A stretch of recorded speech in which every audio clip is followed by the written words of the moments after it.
Well, hello there. Welcome back to my channel. This video is going to be a bit more fast-paced. I'm going to do some rapid-fire makeup hacks. Hopefully these will make your life easier, make your makeup routine easier and faster, because I know that's what most people who do makeup on a day-to-day basis are looking for.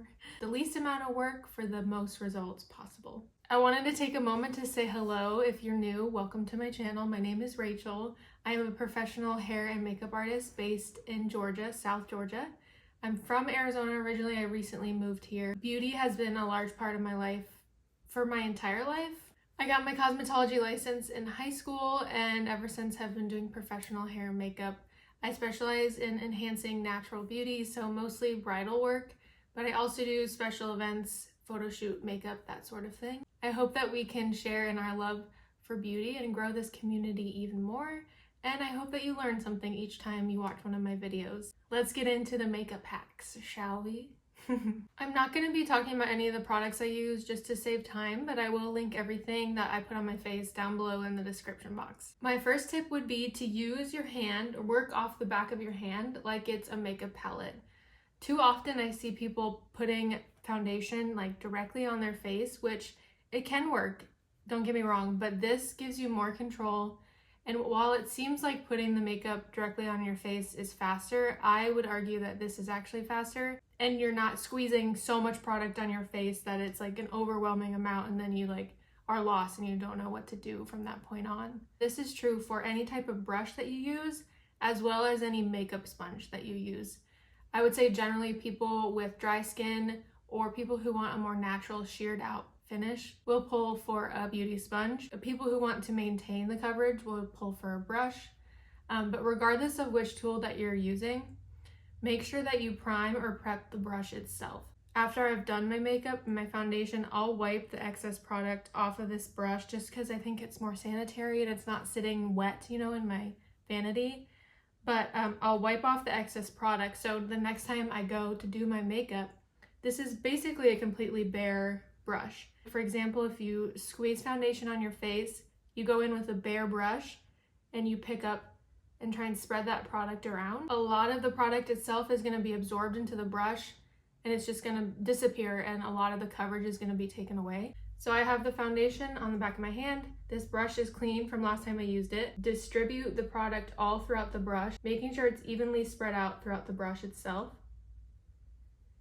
And there you can see most of the product is now picked up on the brush. And then I'll take this primed brush, this brush that's full of foundation, and then use it on my skin.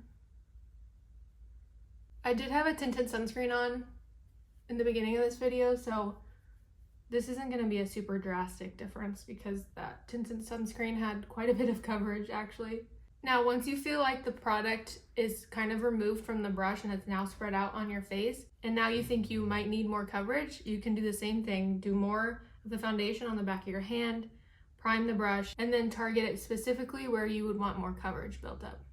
Some of my favorite makeup advice to give is all about concealers, because I have hereditary dark circles and I feel like I've tried every concealer on the market.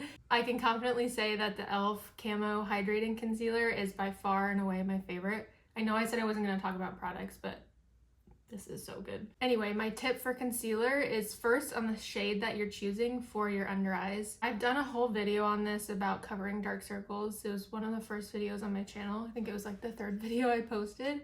With dark circles, especially ones that are a bit more colorful, like they're maybe purple or blue and not just like a dark gray color, it's very important to do color correcting to neutralize that color, and then after you neutralize the color, then you put a coverage concealer product on top of it. I mean, even though I love makeup, I am oftentimes in a rush when I'm putting it on myself, right?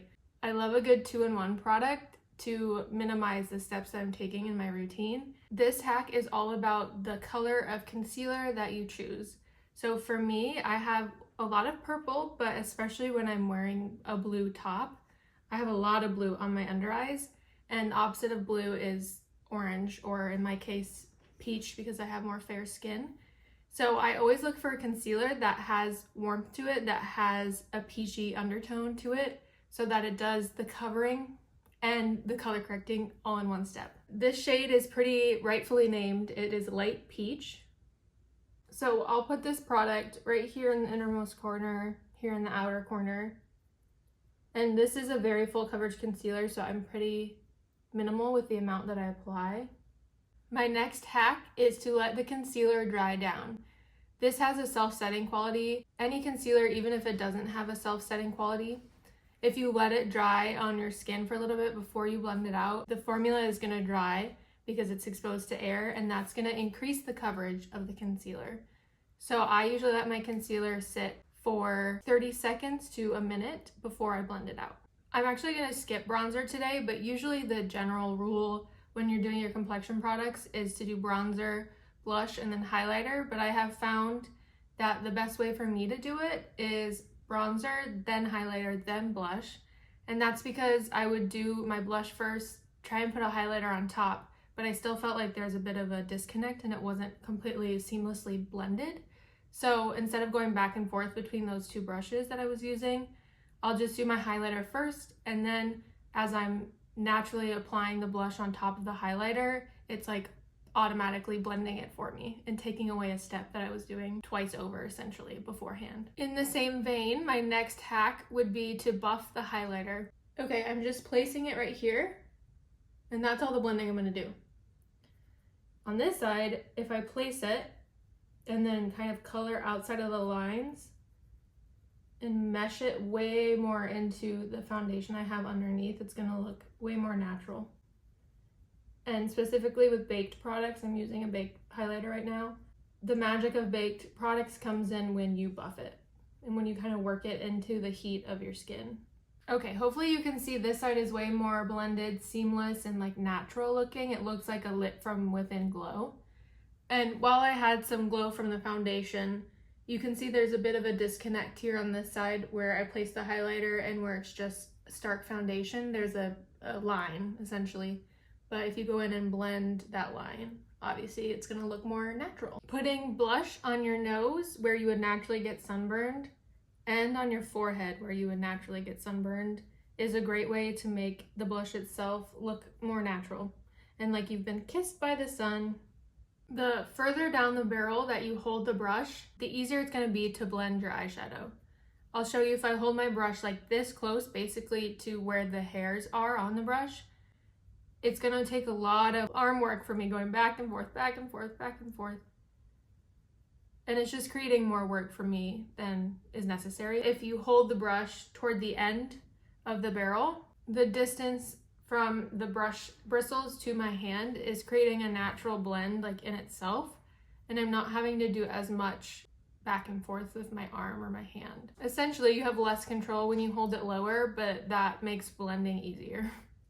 If you were to take your lower lash line and extend it up, this is the shape that you should keep your eyeshadow in.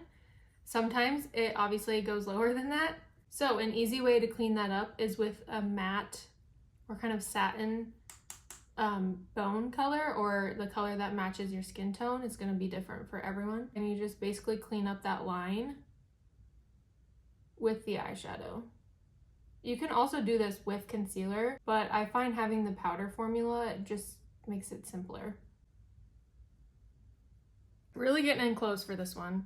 So as you can see, I've done a thin line on my lash line. This is basically only to make my lashes look thicker. But hopefully you can see there is still some skin in between my lashes that is white. So I'm going to take the extra step to fill the skin in between the root of my eyelashes. And this is different from tight lining. Tight lining is that skin right there that goes below the root of my lashes, but I'm talking like actually putting liner in between the root of your eyelashes.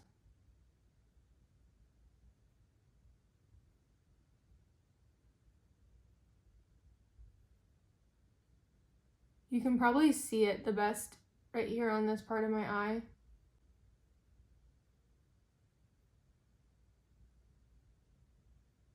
And you can see this side is way darker, all the way down to the root of my eyelashes and up to that line that I created on my lid.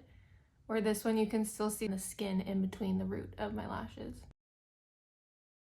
Pencil eyeliners will always work better and glide easier on your eyes if you warm them up on the back of your hand. It's warming up with the natural heat of your body and will make it glide across your eyes easier. I do that with every eyeliner before I put it on any client because again, it makes it easier for me and for them. Taking a white, a cream, or a skin tone color eyeliner and placing it on your tight line right here. This will make it look like my eye is bigger and that the white part of my eyeball extends further down than it actually does.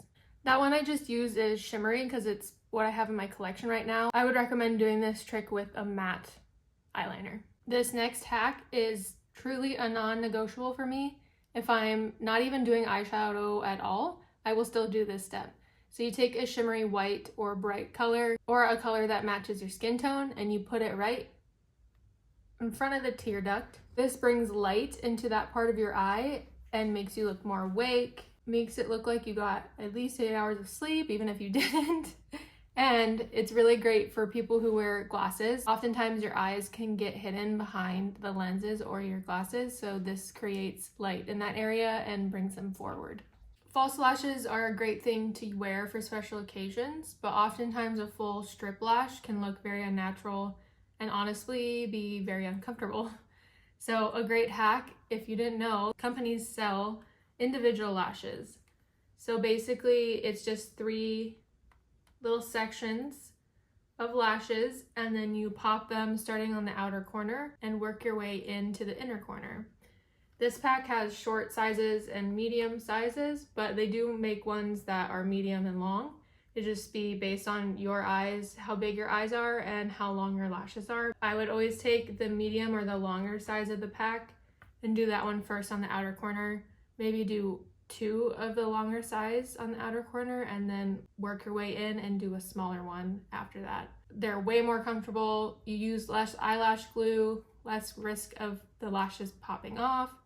And they're just incredible. I use them on a lot of my brides and most clients. When I tell them about this, they don't know that it's on the market and that it's something that you can buy. So it's a great hack. Because my eyes are hooded, it is basically inevitable for me to get mascara on my lids here. But if that happens to you, just take a beat, hold on for a second, you can finish your mascara, and then you have to wait for the smudging and the mistakes to completely dry. Once they are dry, you take a spoolie and you basically just scrape the mistake off. Look at that. It's like it never even happened. You can also go in with your crease brush and basically do the same thing, but the spoolie seems to be faster and more effective.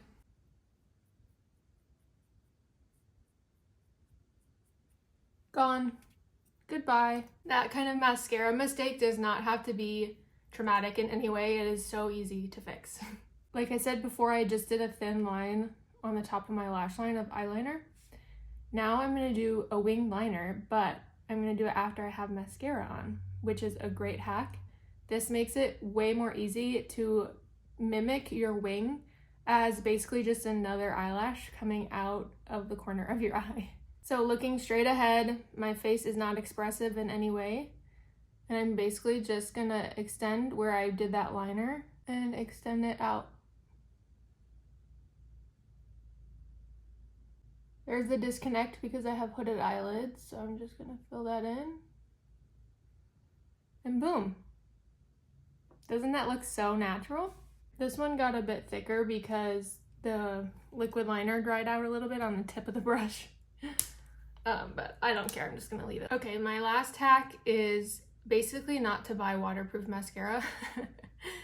I would only recommend waterproof mascara if your eyelashes don't hold a curl. Waterproof mascara is great for that, but because I have hooded eyelids, the back of my eyelashes hit my brow bone, and anytime, no matter what waterproof mascara I use, it smudges because I have natural oils on my face and my eye, and when the waterproof mascara hits the natural oils of my skin, it's removing it because you remove a waterproof mascara with oil, right? Or makeup remover. Even if you are going to be crying, you know you're going to be crying, you can use a tubing mascara, which basically it coats your lashes and creates tubes around each individual lash. and it only removes with warm water. And when you cry, it's not warm enough to remove the mascara, so it'll stay put. I've tested this, and if it's a good tubing mascara, which most of them are at this point, you can cry and it won't be raccoon eyes in any way at all. And that's what I use on my clients in my makeup kit. If their eyelashes normally fall easily, the curl will fall easily, and I will put waterproof mascara, like a thin layer of waterproof mascara on first to hold the curl. And then once that's dry, I'll go over top of it with tubing mascara to seal it all in and honestly, truly make it waterproof. Thank you for watching. I had a lot of fun making this. I had many ideas floating in my head. I had to write them all down. But this is actually a video request from a really good friend of mine from high school. So Beth, if you are watching, thank you for this idea. I hope you learned something here. Beth and I did a virtual makeup lesson together, and basically she wanted a reference to all the tips that I gave her in that lesson. So here we are. Thank you for watching again, and I hope you come back to my channel next week. I upload a new video every weekend. So I'll see you in the next one. Bye!